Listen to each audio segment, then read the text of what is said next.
ताई, भाजपची सत्ता आली आहे नगर परिषदेवरती, काय भावना आहे? अतिशय सोनेरी दिवस म्हणता येणार आहे. 4 नगरपालिकेंवर भाजपचं कमळाचा झेंडा आम्ही आज फडकवतोय. आता इथल्यानंतर तुळजापूर, नळदुर्गचं पदग्रहण आहे आणि मग कळंबला जाणार आहोत. पण आज अतिशय छान वाटतंय. जिल्हा परिषद होती मागच्या 5 वर्षाला, पण काही यांनी नगरपालिका नव्हती. आज परत एकदा नगरपालिकेमध्ये आम्हाला येताना खूप छान वाटतंय. खूप मोठे आव्हानं आहेत आपल्या शहराचं, जिल्ह्याचं ठिकाण आहे.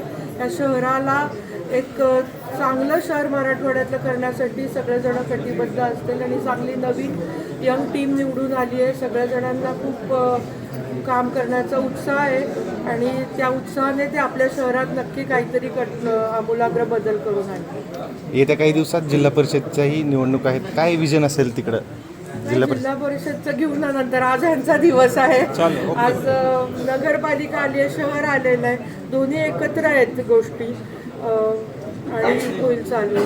जिल्हा परिषदच्या नंतर बघू. काय उत्साह आहे, काय आनंद? नमस्कार.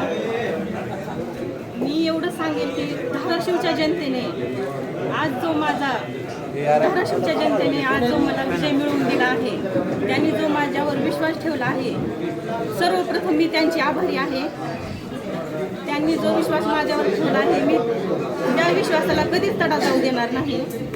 काय विजन आहे आपला? आता आज नवीन तुम्ही आता पदभार करताय, काय जिल्ह्यासाठी आपल्या नगरपालिकेत सर्वे करणार आहेत? जनता विकासासाठी आतुरलेले आहे.